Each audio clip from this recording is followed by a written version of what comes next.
Hi guys, Harry here from TechMediaFusion.com. Thank you very much for joining me today. I wanted to talk today about the Surface tablet. Microsoft just announced it on the 16th of this month, and the whole ecosystem that I think Microsoft are going into. But before I do, I just want to quickly go over the fact that I want you to know that I don't have this product on me at the minute, or it's not an unboxing or a review. The reason why I say that is a video that I'd done about a month ago about the Samsung Galaxy S3. It received an awful lot of views, 34,000 views, and I think the reason why I got that was because there was a lot of people thought that they were coming to see a product review or an unboxing of the actual device. First of all, I apologise to anybody that went to that video thinking that wasn't it. I never said it was a review in the title or anything like that, but like I say, I do apologise. The last thing in the world I want to do is deceive anybody into coming to watch my videos. I've never done it before and I never will do it, so I apologise deeply, and that's why I'm saying that now in this video. So anyway, first of all, the keynote that was done with regards to the Microsoft Surface tablet, Steve Ballmer announced it, and then a guy called Steven Sonosky came up and he kind of, showed everybody the Surface tablet, the features on it, that type of thing, what it was made of, this liquid metal that we keep hearing about with the iPhone and all the rest of it. And I've heard a lot. I don't know an awful lot about Steven Sonosky, certainly not on the level that I know about Ballmer and Gates and all these other big players, but I've heard a lot of indifferent things about him from people like Paul Thurrott and Leo Laporte, and people that know the guy and follow the guy and know more about him than I do. Taking all that into consideration, he's not new in Microsoft or anything like that. I think the way he conducted himself during the keynote was really bad, actually, bearing in mind that the Surface tablet is, it's pretty key in Microsoft's change in the way they are moving forward with their ecosystem. I just think that it was very monotone, it was very scripted, it was almost like he was reading from an auto cue type of thing.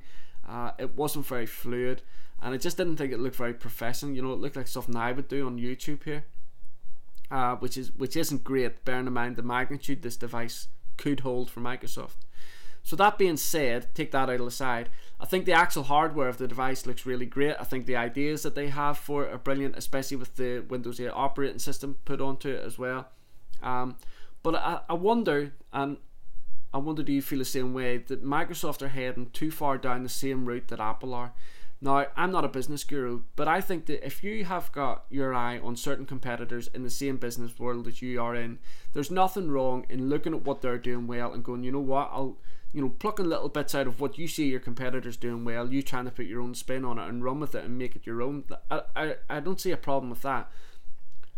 But if you are completely modeling everything you do on your competitor and doing everything in exactly the same way, I don't know whether that would hold well for them. I don't know whether people would turn around and go, especially long-term Windows users, and go, you know what, this is crazy, you're just doing exactly the same as Apple are doing.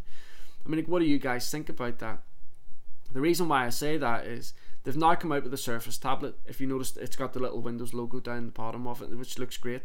We don't have any Microsoft stores here in the UK, not that I know of in any case. And any videos I've seen where people have been in the stores in America, the laptops have got the little Windows logo on the lid, exactly the same as the Apple one. And Nokia and Microsoft have a partnership going at the minute. And I think Nokia, from what I've read, are in pretty dire straits in terms of the handsets and all the rest.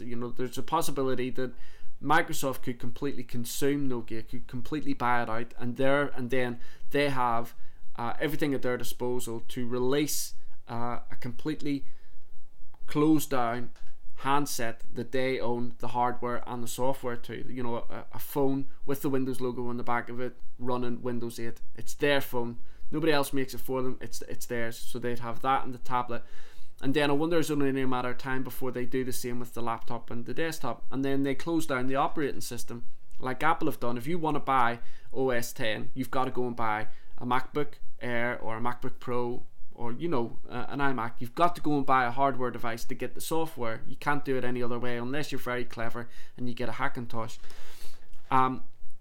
Is this the route that maybe Microsoft are taking? I'd love to know your thoughts on that. I'd love to know your thoughts on, if, just hypothetically speaking, if Microsoft do head down that route, would it benefit them as it has done Apple? Or do you think that long term Microsoft users would really frown upon that?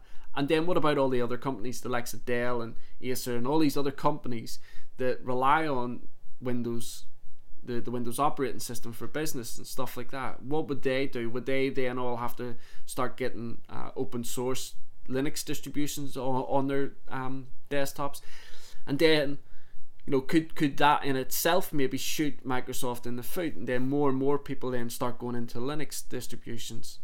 I'd love to know your thoughts on it. Let me know your comments down below, and don't forget, if you want, you can go across to Tech Media Fusion. There's loads of links over there for the social networking sites that it belong to, like Facebook and Twitter and Google+. Likewise, if you go onto my channel page here on YouTube, down in the sidebar there, I've got all my links to Twitter and Facebook, Google+, all those different things that you can follow me on. Thank you very much, guys, for all your support, for watching this video. I do, guys, you know what, I do know that my recent run of videos have been pretty bog standard, pretty bad.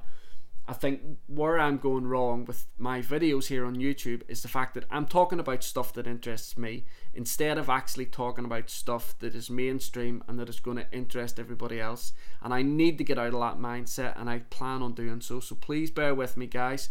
I will be changing the way I do things, making things more interesting, talking about stuff that actually interests you guys. So please bear with me. At the end of the day, the subscribers that I have now, I lost a lot of subscribers when I was off for that year, and I totally understand why I did. The subscribers that I have got at the minute are fantastic subscribers. They've been loyal and stuck with me through so many things. It's unbelievable, and I thank every single one of you for that. So all the best, guys. Look forward to seeing you in the next video, and I do promise things will be changing. I do plan on making these videos a lot more interesting, a lot better, but I don't know how I'm going to do that yet. But thanks very much, guys, and look forward to seeing you again next time. Bye.